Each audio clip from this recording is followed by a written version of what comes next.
성도 여러분 안녕하십니까? 이승희 목사입니다.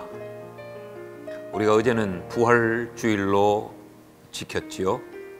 그리고 오늘로부터 시작되는 또 한 주간의 삶을 여러분 어떻게 출발하셨는지요? 이 한 주간도 하나님의 말씀과 더불어서 승리하는 복된 삶이 되기를 축복합니다. 오늘은 창세기 30장에 있는 말씀을 묵상하려고 합니다. 창세기 30장에는 어떤 내용이 기록되어 있는가 하면 야곱이 외삼촌 집에서 이제 14년간의 삶을 정리하고 그의 고향으로 귀향하려고 결심하는 내용이 나타납니다. 타향 땅에서의 14년의 삶이 결코 쉽지 않은 삶이 아니었겠습니까?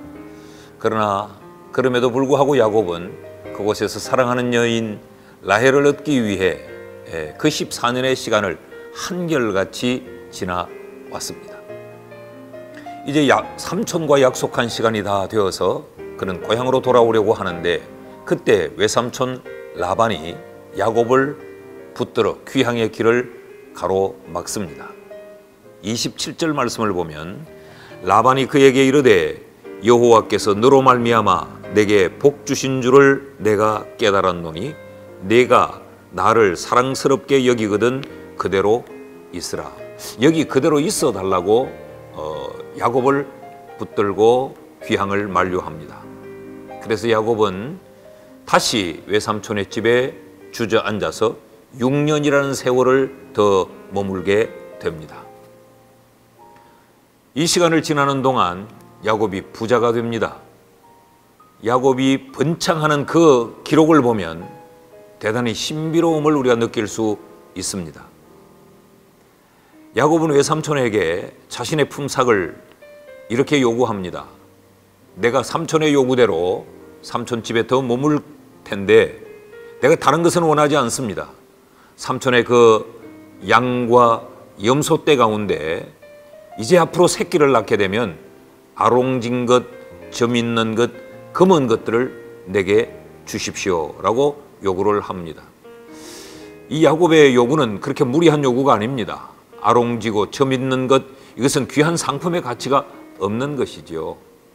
그래서 삼촌은 기꺼이 야곱에게 그렇게 하겠노라고 이야기를 합니다. 34절 말씀을 보면 라반이 이르되 내가 네 말대로 하리라. 그래서 지금 야곱과 이 라반 사이에 다시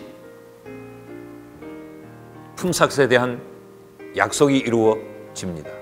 그런데 놀랍게도 야곱과 약속한 그날에 외삼촌 라반이 뜻밖의 행동을 시작합니다. 35절의 말씀을 보면 그날에 그가 숫 염소 중 얼룩무늬 있는 것과 점 있는 것을 가리고 암염소 중 흰 바탕에 아롱진 것과 점 있는 것을 가리고 양 중에 검은 것들을 가려 자기 아들들의 손에 맡기고. 그러니까 야곱이 요구했던 그 새끼들을 낳을 수 있는 방법을 차단하는 거죠. 야곱에게 맡기지 않고 자기 아들들에게 이 아롱진 것, 점 있는 것들을 다 맡기고 36절 말씀을 보면 자기와 야곱의 사이를 사흘길이 뜨게 하였다라고 이야기합니다. 그러니까 이 야곱에게 맡긴 양들과 자기 아들들에게 맡긴 이 양떼가 섞이지 않도록 먼 거리를 띄워두었다는 것이죠. 그러니까 야곱은 남아있는 이 짐승들을 치게 된 것입니다. 이것은 야곱이 요구했던 품삯을 주지 않겠다고 하는 삼촌의 잘못된 그런 태도입니다. 그런데 보십시오. 놀랍고 신비로운 일이 일어납니다. 야곱은 자기에게 주어진 그 양떼를 치면서 최선을 다합니다. 그래서 어떤 결과가 나타나느냐, 39절 말씀에 보면 가지 앞에서 새끼를 뱀으로 얼룩얼룩한 것과 점이 있고 아롱진 것을 낳은지라. 야곱은 어떻게 하든지 자기가 치고 있는 그 양들의 새끼가 얼룩지고 또 점 있고 검은 것들이 태어나야 자신의 몫이 되지 않습니까? 그래서 나뭇가지 껍질을 벗겨서 양들이 물을 먹을 때 그 앞에 세워두고 또 양들이 새끼를 뵐 때 그 나뭇가지를 보면서 새끼를 베도록 했다는 것이지요. 그랬더니 43절 말씀에 보면 이에 그 사람은 야곱을 말합니다. 매우 번성하여 양떼와 노비와 낙타가 심히 많았더라 라고 이야기합니다. 여러분, 신비롭지 않습니까? 이것은 도무지 유전학적으로도 불가능한 일입니다. 이것은 사람이 애쓰고 노력한다고 해서 이루어질 수 없는 일입니다. 전혀 불가능한 일이 야곱에게 이루어진 것이지요. 무엇을 우리에게 가르치고 있습니까? 하나님께서 야곱과 함께 하셨다고 하는 그 정표입니다. 하나님이 창세기 28장에서 야곱이 이 베델의 들판에 잠을 청할 때 하나님이 약속하지 않았습니까? 내가 너를 지키고 내가 너와 함께 하겠다라고 말씀하셨는데 그 약속을 하나님은 지금 20여 년의 세월이 흘러가고 있는 시간에도 하나님은 지켜주고 계신다는 거죠. 야곱은 그 세월 동안 하나님은 그 세월 동안 야곱을 홀로 버려두지 않았습니다.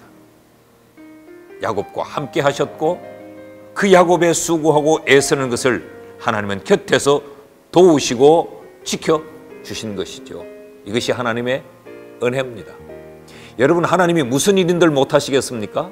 하나님은 이보다 더 큰 일도 하실 수 있는 분이에요. 하나님은 죽은 자를 다시 죽음에서 살리실 수 있는 분이시요, 하나님은 없는 것을 있게 불러내실 수 있는 분이 바로 하나님이세요. 이런 일들은 야곱에게만 일어난 것이 아니고 오늘 이 시대를 살아가고 있는 하나님의 사람들에게도 여전히 일어날 수 있습니다. 하나님이 우리와 함께 하시면 어떤 상황에도 어떤 형편에서도 우리에겐 이런 놀라운 기적들이 일어날 수 있는 것이죠. 상상할 수 없는 일들이 우리의 삶의 현장에서는 얼마든지 재현되고 일어날 수 있습니다. 그러므로 그리스도인들은 어떻게 살아야 합니까? 라반처럼 살아서는 안 됩니다. 욕심을 따라 자신의 괴계로 수단과 방법을 가리지 않고 자기만을 위한 삶을 살아서는 안 되는 것입니다. 그리스도인은 어떻게 살아야 되느냐? 야곱처럼 하나님의 은혜를 구하면서 살아야 합니다.